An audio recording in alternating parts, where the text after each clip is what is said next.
What is going on, guys? Welcome back. We've got the Cincinnati Bengals franchise here for you. We got Week 12 action in the battle for Ohio between the Cleveland Browns and the Cincinnati Bengals. We are at home taking on the Browns here.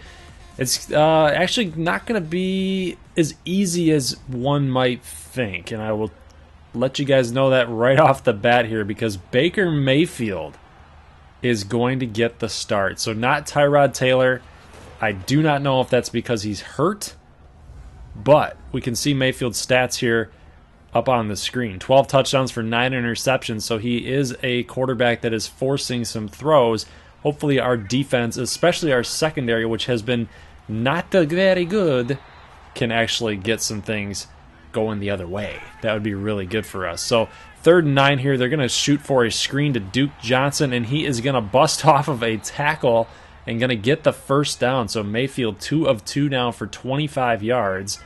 Not the best start for the Cincinnati Bengals here. We're at home, though, guys. We got to make a play, and we do. William Jackson there with the nice diving deflection. It's going to set up the Bengals now with the football. We're 3rd and 3 right here with 7:28 left to go in the first quarter, and Joe Mixon has a lane. It looked like he got the first down, but he did not, so we're going to actually have to punt the football away. We do get the football back here after holding the Browns on their next possession. We got 4:09 left to go here, and here's Joe Mixon with a nice first down run. Dalton on 1st and 10, rolling out to the right because the pocket was collapsing, and wide open is A.J. Green inside that zone coverage. He just totally, there was just nobody there.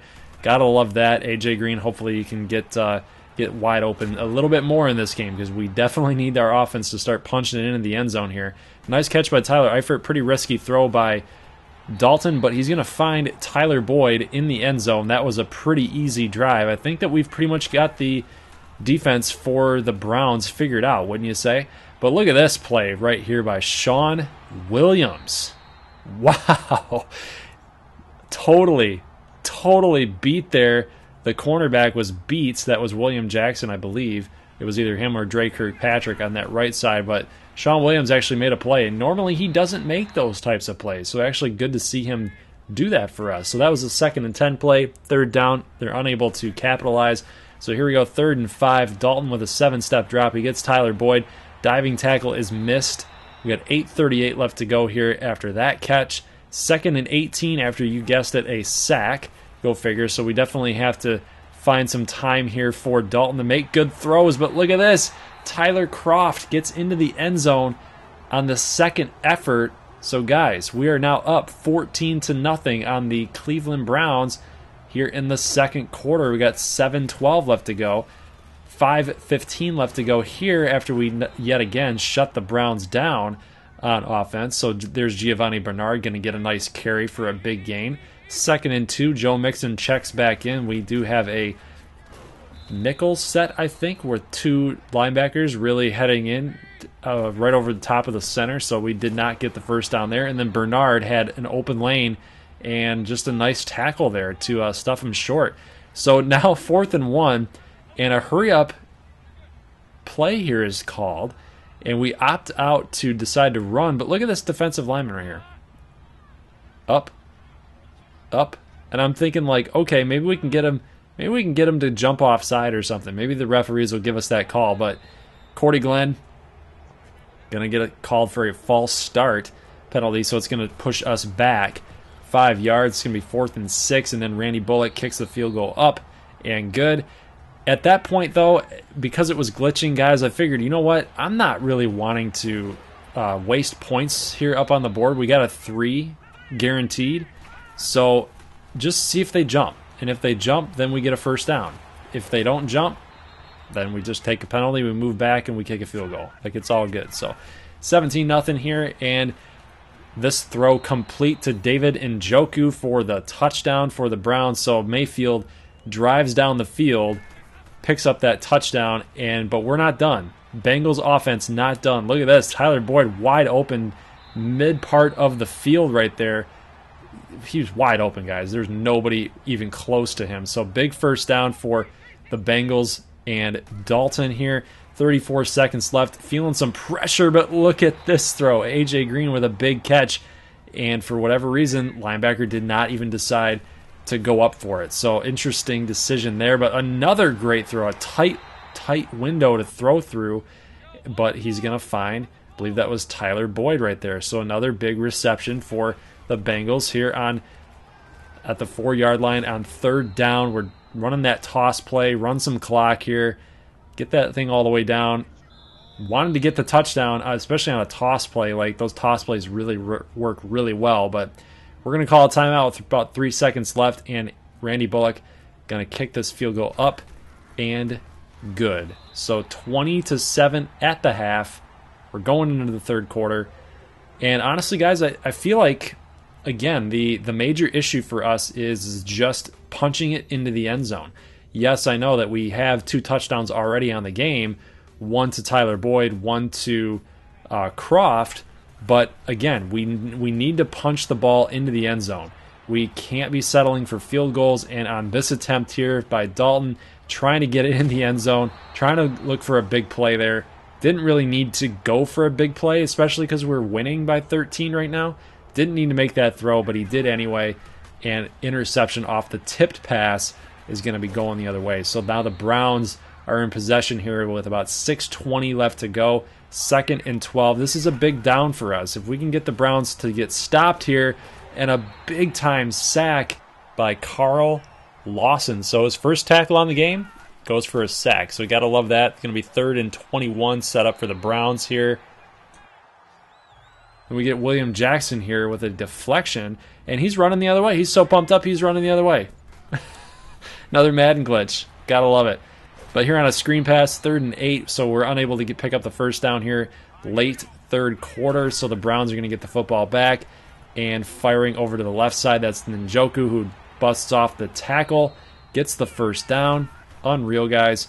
Actually, 3rd and inches. But look at Duke Johnson. What are you doing? You had the first down, man. You were running backwards. You had it, and then you ran backwards. Oh, God. So 1st and 10, and here is Carlos Hyde. Blocking up front is perfect. Touchdown Browns. So it's going to be 20-14. So they're down 6. So if they get a touchdown here, they're up by 1. So this game just got a lot more tight. But look at this. Vontaze Burfict does not do this a whole lot. Gets an interception. Read the route perfectly. Jumped it. Gets that interception, guys. 9:15 left to go. We're in business now.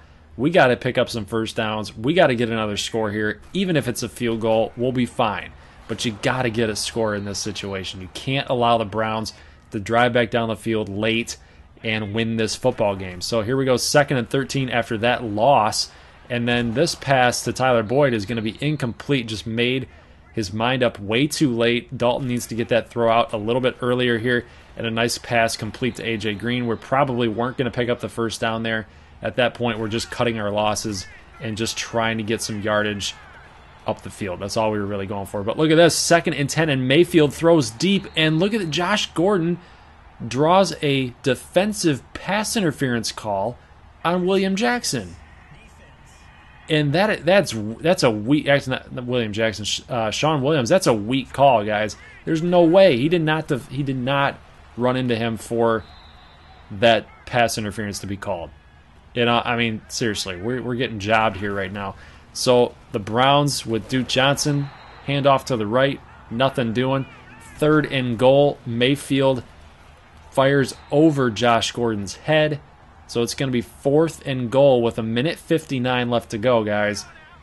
Mayfield in the shotgun, dropping back, rolling to the right, and look at this, William Jackson picks it off in the end zone. What an effort by William Jackson. Great coverage. That's a pressure interception, guys, honestly, because, you know, he started facing some pressure there and had to get rid of it.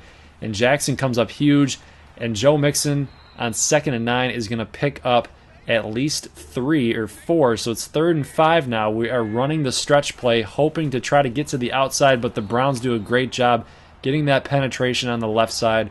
So they do waste all 3 of their timeouts on that drive just to stop the clock. So now it's up to the Bengals defense. We could not come through on offense. The job did not get done here. But look at this. Darqueze Dennard bats the ball down, but going to get positive yardage there for 2 yards. It's 2 yards, but it's still positive yardage. So Mayfield, with the clock running, going to find Njoku again. Going to get the first down. About a minute left to go here. Mayfield dropping back. He's going to find Jarvis Landry, who busts off a little juke move there and gets the first down. So now we got 2nd and 10 after another incompletion. 46 seconds left. Feeling some pressure, and Russell cannot get up and make a play on that little floater there to the sideline. 42 seconds left now. Got to make a stop. We're getting really close here to the end zone. We got to make a play, and Mayfield just throws it right at a defensive lineman. So, incomplete pass. Mayfield now, 33 seconds left. He's rolling to the left, and a sack. Huge sack right there. It's going to push them back to the 14-yard line. 26 seconds ticking away. And look at this. Nobody's on their man. Nobody's on their man. Trying to get the base of line, the man of line in. And look at this. A toss over there to Rashad Higgins. Complete for the touchdown. 16 seconds left. The Bengals down by 1 point. And trying to make something happen, trying to force some throws here, trying to get downfield any way that you can. Incomplete to Tyler Boyd. 5 seconds left, guys. You got one more play here. Dalton dropping back, feeling some pressure. A flag comes out. We already know what that's going to be, guys. So even if the pass was complete, this game was going to be over. Jake Fisher with the holding call. And, guys, the Cincinnati Bengals are going to lose to the Cleveland Browns at home. Yes, it happened. It really did happen.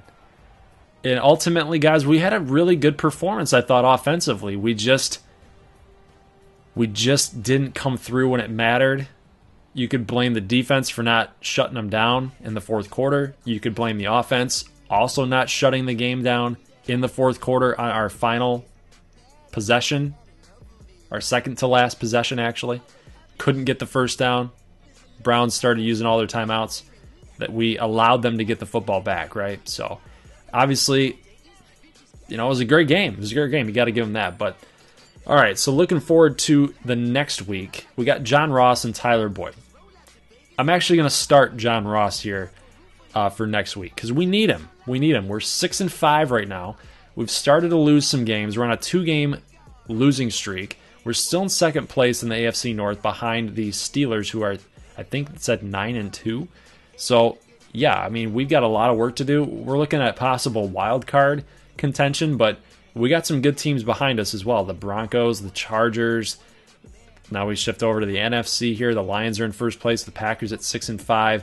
Vikings at 5-6. Falcons 6-4-1, so they still have that tie against the Eagles. That you guys got to remember. 7-3 for the Eagles. Redskins 8-3.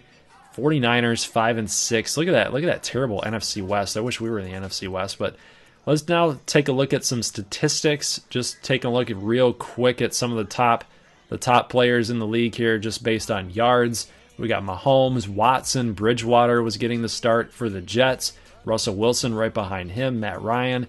Then we got Le'Veon Bell, who's actually got that holdout situation here in real life. So if you guys have him in fantasy, ouch. Probably going to have to get him going for like week 2, maybe. Maybe. We'll have to see what happens. But we got Kamara. There's Rob Gronkowski with over, I think that said 600 yards. When I say this stuff, guys, when I'm looking at my screen here, it's very difficult for me to actually see it because with the 1080p format, it's all condensed. So all these numbers are really small. So we can see that 700 yards there receiving for Larry Fitzgerald. Taylor Gabriel actually leading the NFL in touchdowns. That's interesting. So you got 10. Antonio Brown, I think that was 8. We got Cole Beasley with 8. Unreal. Wow. Cole Beasley. Sleeper. Fantasy sleeper. Let's take a look at some defensive players here. Quan Alexander, Perryman, Kuechly, Miles Jack, C.J. Mosley leading the way with tackles. Stephon Anthony, Anthony Hitchens. Very good linebackers all around. Kareem Jackson, we know that name from our Texans franchise that some of you guys have seen before. Defensive linemen, pretty good players here. Jabal Sheard, Linval Joseph, Michael Bennett, Von Miller. I think he's one of the only linebackers in here for tackles for losses. We got Rashad Evans up there on this list too, the rookie out of Alabama. We got Connor Barwin, Leonard Williams, Brandon Graham. Brandon Graham's a great player. And this is just kind of getting redundant here. So let's flip over to the corners. And actually, no, we want to look at sacks. So we want to look at sacks. We got Cameron Jordan. Of course, Cameron Jordan's up there. We gave him like 4 sacks when he played against the Bengals. So, of course, he's going to be up there. Jarrell Casey, Ndamukong Suh, Chandler Jones, TJ Watt, DeMarcus Lawrence, Ansah. This is a pretty good list right here. But you guys will notice that none of our Bengals are here in the sack category. So we start off really, really hot in that regard, change those sliders, and now things are getting a little bit more realistic. I wish that I would have seen some Bengals up there, though, with sacks. Like, we definitely need to apply more pressure to the quarterback. Taking a look at some of the awards and the races that are going on right now, we got Cam Newton in second place for NFL MVP. Coach of the Year, Bill O'Brien, 9-2 right now. So, guys, again, do not be surprised. That's my pick. That's my sleeper pick on the season this year for 2018. Just watch out for the Houston Texans, man. It's not because I played with them last year. It's legitimately because I think they're going to have a really good season. Offensive Rookie of the Year for Lamar Jackson. That's basically because they decided that he was going to start. If Joe Flacco gets the nod and then Lamar Jackson comes in, I don't know. I'm not sure if he would be in the running for that because there's a lot of good rookies heading into the real-life NFL season for 2018. AFC Best Quarterback. We also saw the Defensive Player of the Year candidate, Jesse Bates. So, best quarterback in the AFC is Andy Dalton right now? What? I don't know about that. We're not putting up enough offensive numbers to warrant that. At least I don't think so. Maybe the CPU just isn't coming through. But, yeah, it is what it is. So, Andy Dalton is on that list. We can see the rest of the standings here for AFC Best Positional Players.